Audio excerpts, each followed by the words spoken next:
Welcome back, ladies and gentlemen. Still with you here on Now TV International and our continued coverage and the special coverage edition of the visit by the Uzbekistan President Shavkat Mirziyoyev, who met with President Abdel Fattah el-Sisi, and they both held a joint press conference in Cairo on Tuesday. Of course, President el-Sisi said that he highly values historical brotherly ties between the two countries, adding that Egypt is the first country that acknowledged Uzbekistan's independence and established diplomatic relations with it.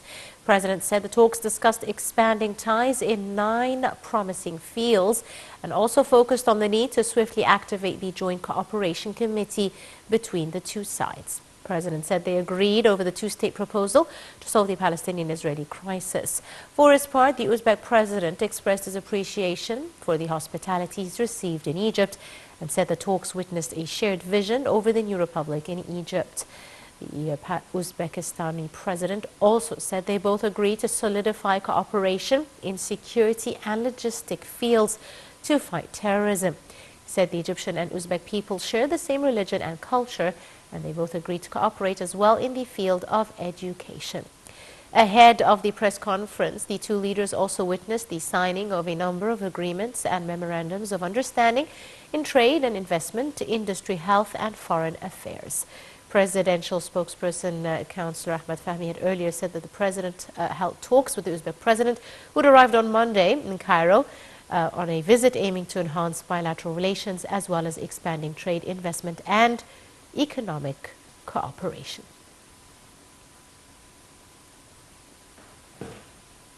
We're now delighted to be joined over the telephone by His Excellency Ambassador Gamal Bayoumi, the former Assistant Foreign Minister. A very good afternoon to you, Mr. Ambassador.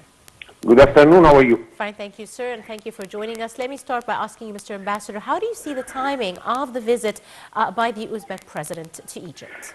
Very important. It is one more step in a long journey. Yes. To restore very important markets to our economy.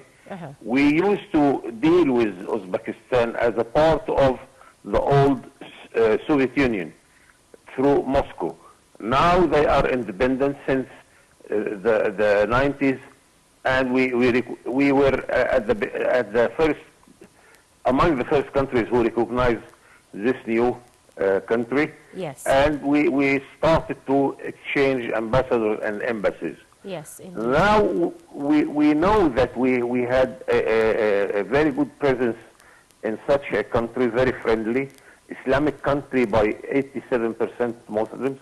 They are Sunnah, by the way, so you can expect another dimension, which is the citizen of Uzbekistan learning at Al-Azhar al-Sharif. Also, this is a very important dimension. Yes, but indeed. Anyway, now we are after the economic relations, which will lead us to the trade and make the trade much deeper and wider. And the new file, of course, which we are very interested, which is the investment. Yes. Here, I think that we have a good opportunity because we have this summit on the presidential level. With them, of course, you can see many ministers on the two sides who can immediately take the directions of the presidents and start to implement whatever they agree upon. Yes. Another dimension, which was the businessmen council between the two countries, because the businessmen are in a better situation than any of us, knowing the details. What is Egypt need from Uzbekistan? What we can supply Uzbekistan with commodities which we produce, but maybe they are not aware about it. Many files are open now, and we appreciate very much this sort of activities from our diplomacy.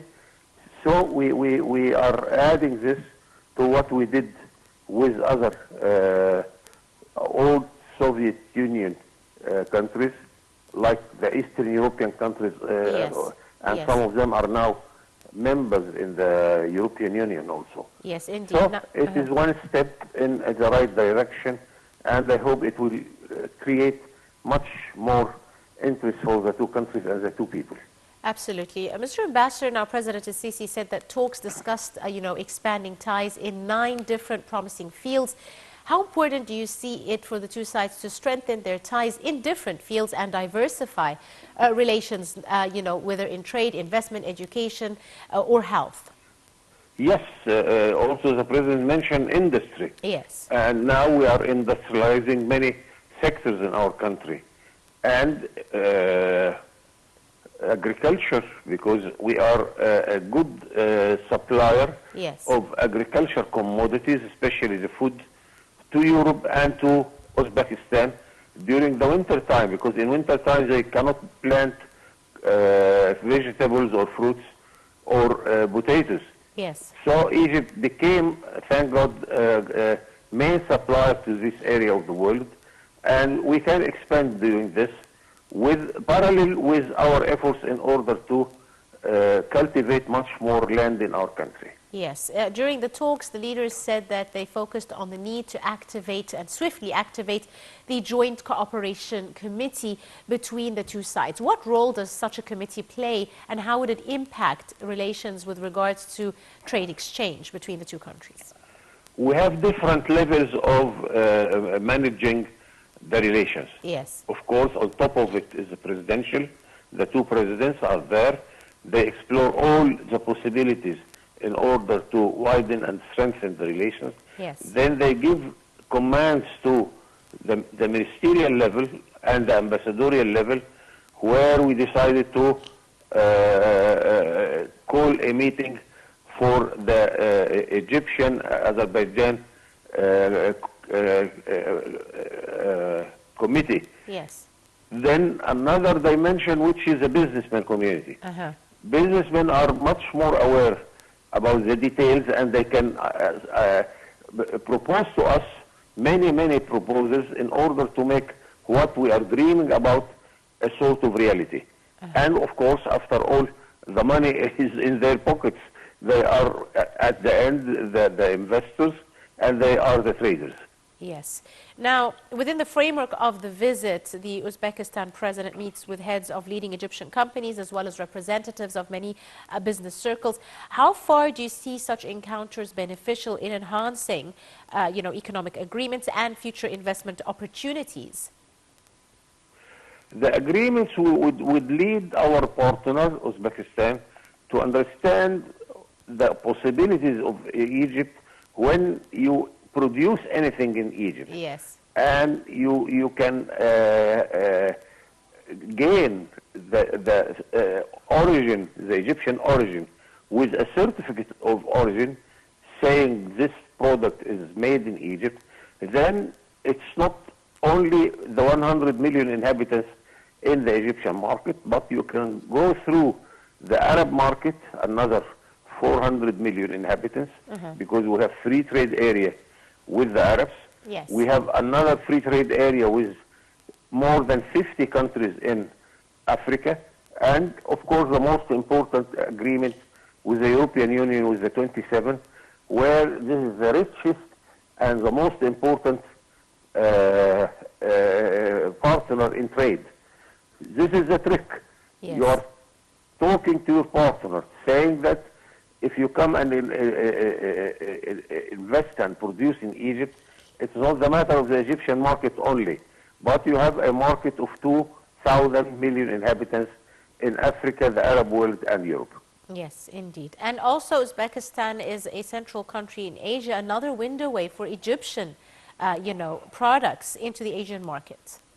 Absolutely, absolutely, because as you will know, Uzbekistan is a closed country. It doesn't look at any sea border.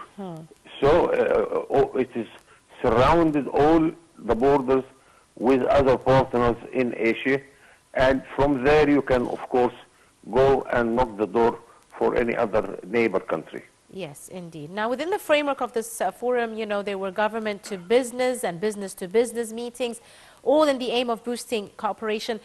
How do you see some of the most agreements reached, and in what fields do you think they will be focusing on in the upcoming period, Your Excellency? I am always optimistic whenever I see that the dialogue is continuing. if we meet here or we meet in Uzbekistan, this means that we shall see on the ground immediately what's going on. And as I said, those who are engaged in such negotiations will be better informed about the possibilities. From there, then you can explore the possibilities of new areas where we did not give enough attention, and this means much more interesting products for both sides. Yes, indeed. Now, the Uzbek president said that the two leaders both agreed over the two-state proposal to solve the Palestinian-Israeli crisis. How do you read this statement and their agreement on political issues in the region, Mr. Ambassador? In a such meeting like that at this level, you cannot imagine anything coming to your mind unless it is already on the table among the subjects to be discussed. And of course, if we come to the regional subjects, the first subject to all the Arab countries, starting by Egypt, is the Palestinian question. Yes. Mind you that we shall discuss also the Syrian question, the Lebanese question, what's happening in Libya, what is happening in Ukraine, and the difficulty of the war and the situation between the NATO and Russia. All these matters, of course, on the political file shall be discussed or already discussed. Yes, indeed. Mr. Ambassador, the Uzbek president also said that both sides have agreed to solidify cooperation in security and logistical fields, of course, to fight terrorism. What common threats do you see, the two sides facing, and how can they collaborate in this field? Here is a very important file with all our partners. You know that we, in our agreement with Europe or the Arab countries or Africa, we all committed to fight against organized crime. On top of the organized crime is terrorism, money laundering, illegal migration, and drug trafficking. All these four main crimes, we are fighting against it, asking our partners all over the world to help us. And of course, we shall help them by information about security of the matter, and we expect them to tell us all what we need of information in order to fight against all these crimes.